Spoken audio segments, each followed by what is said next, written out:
Merhaba, ben Tunç Şatıroğlu. Piyasalar yorumuma hoş geldiniz. Bugün piyasalar yorumuma Borsa İstanbul'a başlayacağım. Çünkü Borsa İstanbul yüzleri güldürüyor. Ben de bir tepki yükselişi olabileceğini ve bunun da bir satış fırsatı olabileceğini uzun zamandır söylüyordum ama beklemekten sıkılmış olan arkadaşlar vardı ve onlar diyorlar ki ne zaman gelecek bu 9900? Vade vermemiz mümkün değil diyorduk. İşte o vade dün gerçekleşti. Hatta bu 9900'den sonra biraz daha gidebiliriz de demiştim. Şimdi ondan başlayalım. Şöyle şu Ichimoku'yu gördüğünüz gibi TL olarak bakıldığında geçmiş bulunuyoruz. Ve bunu geçtiği için de yani bu hareketin daha hızlanmasını bekleriz. Çünkü bu teyit çizgisiyle de bakılacak olursa iyi bir Ichimoku'dan delip çıkış göstergesidir. Yani hareketin biraz daha güçlenmesini bekleriz ve dolar bazında baktığımızda da henüz belirsizliğin devam ettiğini ve Ichimoku'nun içerisinde olduğumuzu görüyoruz. Burada da Ichimoku'nun düz bir çizgi olduğu yer 265 dolar oluyor. O zaman yani bu hesapları böyle yapmak doğru değil belki ama fikir vermesi açısından yani buradan bir %4,5 daha dolar bazında hareket olabileceğini görüyoruz. Şimdi bunu alıp TL'nin üzerine koysak falan diye de sorabilirsiniz diye sizin için onu da yapalım. %4,5 şöyle koyuyoruz. Tabii o sırada biraz doların da değer kazanacağını düşünecek olursak işte diğer şu 10.900'e kadar falan gelebilir dediğim yerlere de yaklaşmış olacağız eğer beklediğim gibi gerçekleşecek olursa ve bu da sizin için bir satış fırsatı olacaktır. Neden satış fırsatı olacaktır? Çünkü bugün zaten sanayinin uzun zamandır daraldığı, aylardır daraldığına dair veriler geldi. Yani sanayi bu kadar kötüye giderken bu tip hareketler spekülatif hareketler olur. Ayı piyasasında buna İngilizce'de relief rally deniyor. Yani rahatlama rallisi anlamında. Yani biraz rahatlıyorsunuz ve ayı piyasasında relief rally dediğimiz şeyler bazen birkaç hafta da sürebiliyor. Yani bir iki günlük bir olay değil, birkaç hafta sürebiliyor. Ama ondan sonra tekrar kaldığı yerden devam edebiliyor böyle şeyler. Yani o yüzden satış fırsatı diyoruz yani. Tabii ki bu süre içerisinde çok olaylar, çok şeyler değişebilir Türkiye'de. Para kazandırsa bile riskli gördüğüm için söylüyorum. Çünkü olmadık bir şey oluyor Türkiye'de. Bir haber çıkıyor. Nereden çıktı bu diyorsunuz. Sabah ezanıyla bir olaylar olmuş oluyor falan. O zaman diyorsunuz ki yani burası pek yatırım yapmak için uygun değil. Çünkü çok fazla belirsizlik var. Belirsizliğe karşı yapılabilecek bir şey yok. Risk yönetebiliriz ama belirsizliği yönetemeyiz. Şimdi o zaman şu şekilde o zaman buradan Amerika'ya geçelim. Amerika'da şöyle olaylar oluyor. Görüyorsunuz Bloomberg'de. Yani kendi içlerinde işte Başkan Trump bu şeyi bir yasayı geçirmeye çalışıyor. Fakat bu yasa Amerika'nın borcunu çok arttıracak, bütçe açığını arttıracak bir şey. Yani Trump'ın başta vaat ettiklerinden çok farklı. Scott Bessent'ın işte biz bütçe açığını düşüreceğiz, 3 tane okumuz var, işte büyümeyi arttıracağız, bütçe açığını düşüreceğiz, hem de işte petrol üretimini arttıracağız falan sözleriyle karşılaştırıldığında oradan farklı bir yöne gelinmiş oldu. Zaten Elon Musk da dedi ki ben çok uğraştım bu işler için dedi. İşte geldik burada tasarruf için de uğraştık ama şimdi bambaşka bir şeyle karşılaştık dedi. Başkan Trump'la mesafe koydu arasına ve ondan sonra da şimdi daha da artık iş kızıştı aralarında. Bunun da tabii ki piyasalarda bir etkisi oluyor. Yani Elon Musk haklı tabii ki burada yani başta söylediğinin tersini yapan birisi var siyasetçi olarak. Elon Musk bunun için uğraşmadım diyor ben. Ve burada da anlamak istemedikleri şöyle bir şey var Cumhuriyetçi Parti'nin. Elon Musk çok önemli bir oyuncu burada. Ve onun desteğiyle de bu başkanlık kazanıldı. O olmasaydı gidip o Philadelphia'da falan yapmasa belki kazanılamayabilirdi. Çünkü Robert Kennedy'nin de desteği çok önemliydi. Ama şu anda şöyle bir şey var. 2026 seçimlerine girdikleri zaman Elon Musk onların karşısında olursa büyük bir hezimete de uğrayabilirler. Ve Elon Musk da bunu söylerken ben burada harcamalar çok fazla, Amerika çok borçlanıyor, bu borçlar ödenmeyecek diye buna karşı çıktım diyor. Yani sağlam bir argümanla da geliyor. Öyle olunca tabii belki onların da biraz Kanada'nın yapmış olduğu gibi geri adım atması ve savunulamayacak bir pozisyonu savunmaya çalışmaması doğru olur. Bu da piyasalarda çok büyük bir rahatlama getirir. Ama şu anda biraz daha piyasaları gerecek gibi görülüyor bu hareket. Ve de şöyle bakıldığında Market Watch'tan işte Avrupa'da piyasalar hepsi negatif. Yani büyük piyasaların hepsi negatif Avrupa'da. Şimdi biz bunun ışığında bakacak olursak Dow Jones hafif pozitif. Dow Jones'ta eski 45.000'e doğru gitmesini bekliyorum ben Dow Jones'un, ama Dow Jones Nasdaq'a göre biraz daha geri kalacak gibi görünüyor. Çünkü daha bakın eski zirve 45.000'di, daha oraya gelemedi bile Dow Jones. Eski zirvesine gelemedi. S&P şu anda bayağı çıkmış olmakla birlikte 6.191 ve işte yani yatay bir durumda.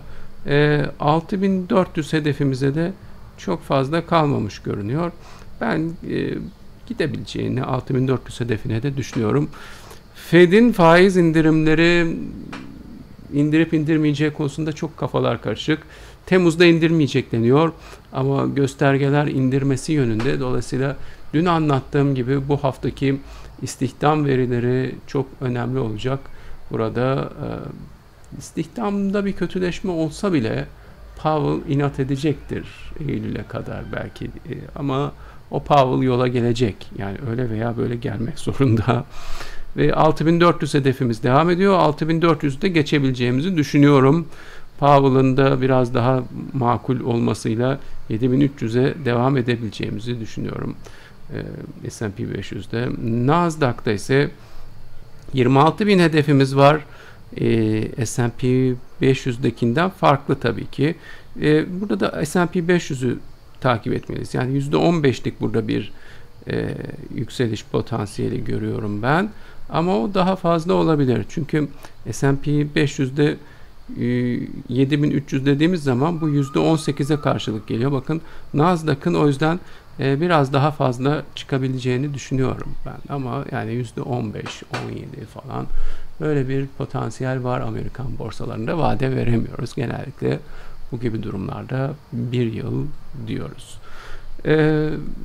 Kripto paralarda biraz böyle daha bekletecek gibi görünüyor. Şu şekilde açıyorum.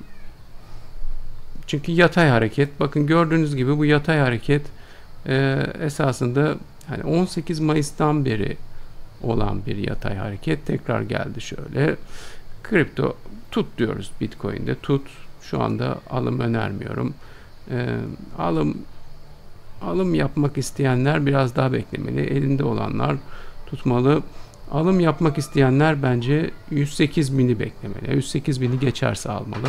Burada bana soruluyor. 2 saat mi bekleyelim, 4 saat mi bekleyelim, ne kadar bekleyelim? Ona siz kendiniz karar vereceksiniz. Yani bir sisteminiz olması gerekiyor. Ben genellikle 4 saati uygun görüyorum ama baktınız bu çok hızlı gidiyor.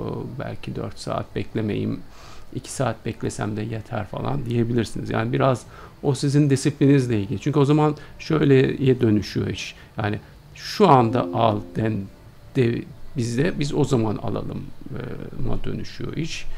O da benim yapabileceğim bir şey değil. Çünkü her zaman zaten başında değilim. Takip etmiyorum. Yani Bitcoin'de durum böyle. 106.000'de de destek görünüyor.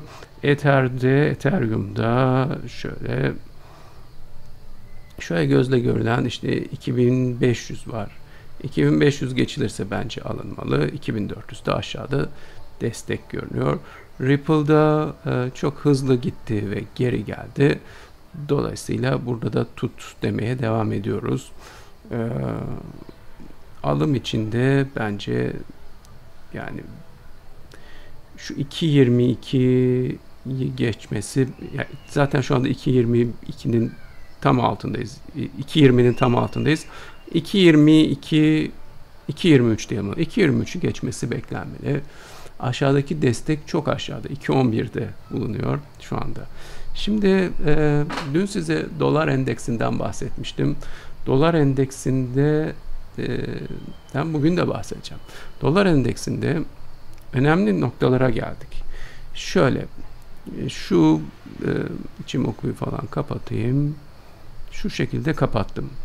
Bakınız dolar endeksinde şu 96 seviyesi çok önemli. Eskiden burası hem şu 2015, 2016, 2018, 2022 bu zamanlarda destek veya direnç olarak çalışmış önemli bir seviye.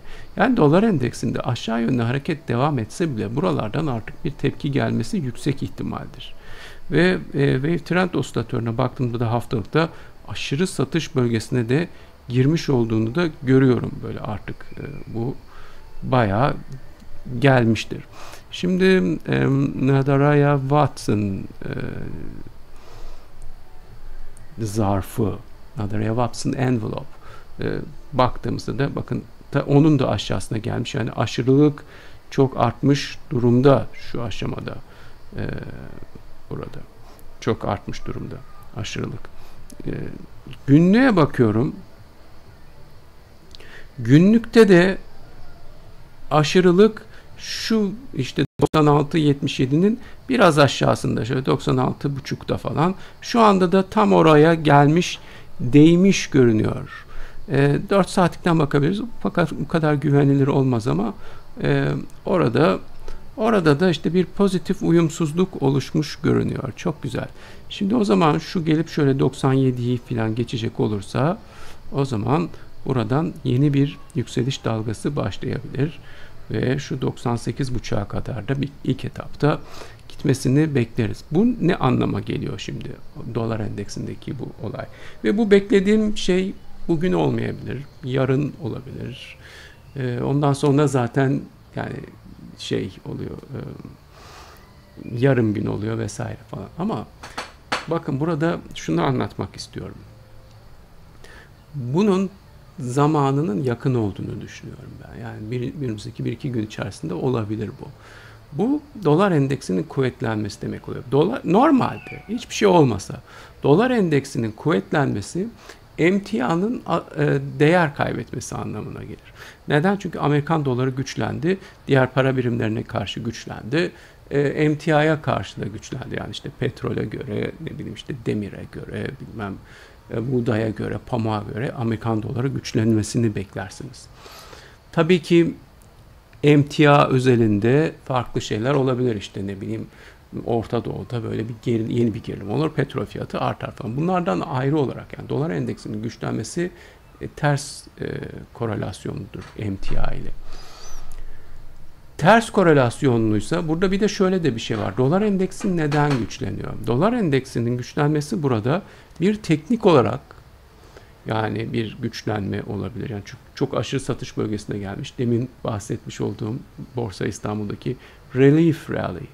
Yani bir rahatlama rallisi, bir ayı piyasasında tepki yükselişi tarzı bir şey olabilir bu. Ve bunun olması demek aslında yani belki bu şeyle de yani temel bir şeyle de oluşabilir. Yani mesela Amerika'nın yeni bir ticaret anlaşması açıklaması veya bu demin bahsetmiş olduğum Elon Musk'la Trump'ın arasını açan işte o çok büyük harcamalar getiren yasa tasarısında belki bir geri adım atılması, biraz daha böyle makul bir yasa tasarısı olarak yeniden getirilmesi gibi bir şey olabilir. Bunların hepsi tabii spekülatif şeyler. Yani bunlardan bir şey olabilir. Ve bunun olması demek Dolar endeksi bu kadar zamandır niçin düşüyor? Zaten Fed faizi indirmem diyor. Faiz çok yüksek. Euro tarafında da faiz düşük. Mantıken zaten burada kuvvetlenmesi gereken para dolar, euro değil.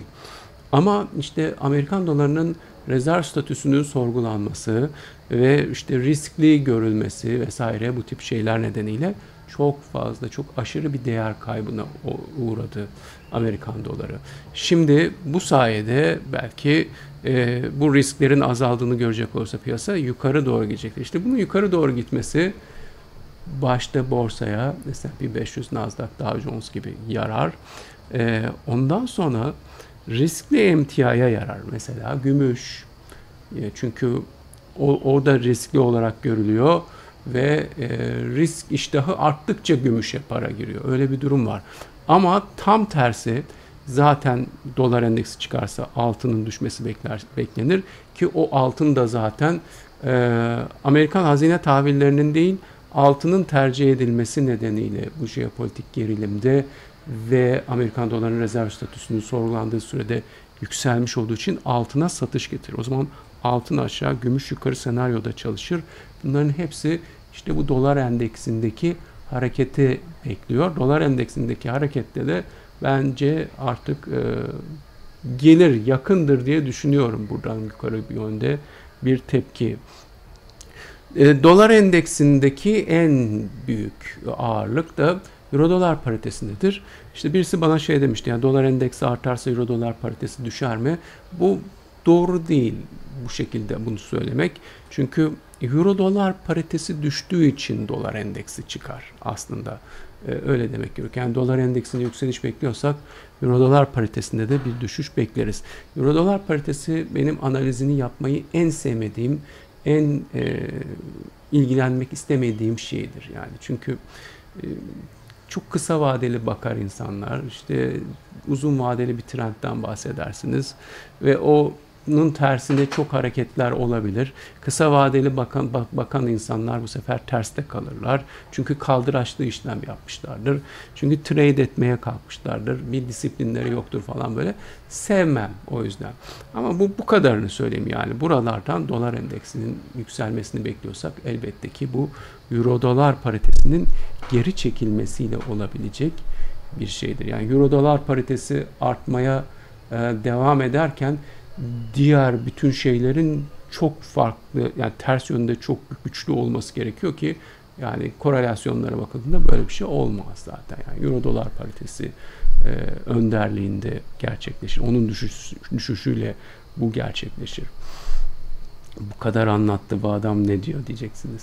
Evet, altın gümüş rasyosuna geri dönelim. Altın gümüş rasyosunda günlükten şöyle takip ediyorum ama 12 saatlikte de bakın buraya kadar gelip geri döndüğünü görüyoruz. Şimdi son bir defa daha deniyor bence bu arada. Çünkü bu sıkışıyor artık, şöyle bakacak olursak bu sıkışıyor yani. Ve ben bunun bu sıkışmalar sonucunda şöyle gelip tekrar aşağı gidebileceğini düşünüyorum. Hep bütün olarak baktığımda dolar endeksiyle falan bir bütün olarak değerlendirdiğimde. O yüzden gümüşte alım yönündeki önerimizi koruyoruz. 9 Haziran'dan beri aynı seviyede gümüş ama artık ben buradan yükselişe geçebileceğini düşünüyorum. Şimdi gelelim altına. Altında da şöyle 3352 dolar ons, yani 17 Nisan'daki seviyededir. Şu yatay iki kırmızı çizgi arasında hareket ettiğini görüyorsunuz. Yatay hareket devam ediyor. Burada yani şöyle bir yükseliş olmuş olması, şöyle işte 8 saatlikte şu anda tekrar bunun üzerine geçiyor. Yani 2 günlük bir yükseliş olması altının buradan tekrar yeni bir yükseliş trendine girmiş olduğu anlamına gelmiyor. Yatay hareket şöyle görüyorsunuz işte şu 16 Nisan'dan beri devam ediyor. Çünkü bu zaten o zaman da bu 3348 dolar onstaymış. Benim de zaten önerim 3330 dolar ons gibi bir şeyden satılmasıydı ki o zaman satıp TL'ye geçip para piyasası fonunda tutanlar gram altında durmaya göre de daha fazla para kazandılar. Yani insanlar TL olarak gram altın arttı, rekor kırdı falan diyor ama buraya bakıldığında bir rekor falan kırılmadığını görüyorsunuz. öyle bir şey söz konusu değil. İşte şöyle 2 günlük bir yükseliş olmuş. Şu destekten de döndüğünü söylemiştim. Şu Ichimoku'yu da açtığımızda işte buranın da zaten iyi bir destek olduğunu görüyorsunuz. Şöyle belki bu biraz daha yükseliş devam edecek 1-2 gün daha. Ama o dolar endeksinde beklediğim olay olduğu zaman altında da tekrar düşüşün gelmesini bekliyorum. Yani özet olarak Amerikan borsasını beğeniyorum. Borsa İstanbul'da hareketin biraz daha devam edeceğini ve daha iyi bir satış fırsatı verebileceğini düşünüyorum. Gümüş tavsiye etmeye devam ediyorum. Kripto paralarda da o vermiş olduğum destek dirençleri takip edin diyorum. Bugünlük de bu kadar.